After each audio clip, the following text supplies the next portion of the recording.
Hi welcome to YoYo TV. ఇప్పటికైనా తెలంగాణ మంత్రివర్గ విస్తరణ జరుగుతుందా అంటే అవుననే సమాధానం వినిపిస్తుంది. ఇందుకు కారణం ముఖ్యమంత్రి రేవంత్ రెడ్డి ఢిల్లీలో ఉండడమే.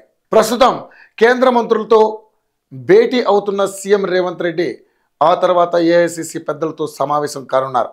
ఈ భేటీలో ప్రధానంగా మంత్రివర్గ విస్తరణపైనే కసరత్తు చేస్తున్నారని తెలుస్తోంది. రాష్ట్ర మంత్రివర్గంలో 6 ఖాళీలున్నాయి.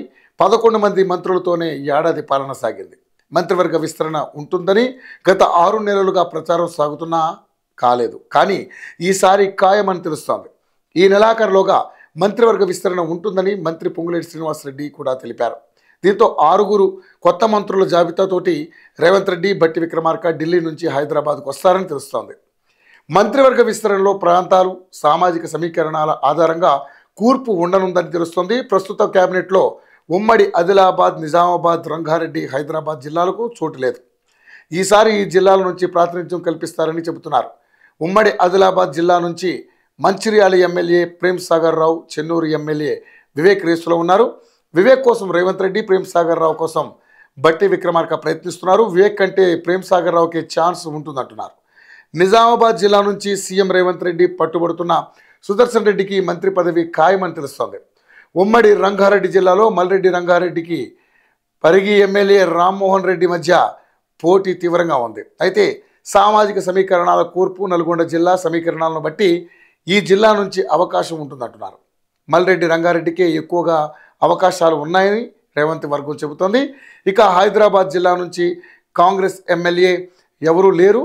ఇటీవల గెలిచిన సికింద్రాబాద్ కంటోన్మెంట్ ఎమ్మెల్యే శ్రీ గణేష్ ఉన్నారు. మంత్రి పదవికి పార్టీ మారిన ఖైరతాబాద్ ఎమ్మెల్యే దానం నాగేంద్రతో పాటు శ్రీ గణేష్ పేరు కూడా వినిపిస్తుంది. మరి ఎమ్మెల్సీ కోటాలో కోదండరాం పేరు కూడా వస్తుంది. మరోవైపు ఉమ్మడి నల్గొండ జిల్లా నుంచి మునుగోడు ఎమ్మెల్యే కోమటిరెడ్డి రాజగోపాల్ రెడ్డి కేబినెట్ భర్తీ కోసం పట్టుబడుతున్నారు. బీజేపీ నుంచి పార్టీలోకి వచ్చినప్పుడే తనకు మంత్రి పదవి ఇస్తామని హామీ ఇచ్చారని చెబుతున్నారు.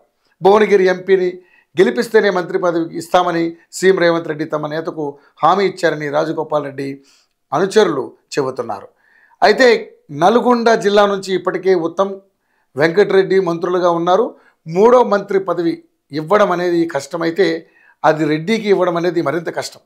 దీంతో రాజగోపాల్ రెడ్డికి అసెంబ్లీ చీఫ్ విప్ పదవి ఇస్తారనే టాక్ వినిపిస్తోంది. లంబాడాలకు మంత్రివర్గంలో చోటు కల్పించాలనే డిమాండ్ వస్తుంది.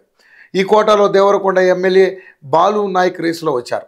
మంత్రి పదవి ఇవ్వడం సాధ్యం కాకపోతే బాలు నాయక్కు డిప్యూటీ స్పీకర్ పదవి ఇస్తారని తెలుస్తోంది.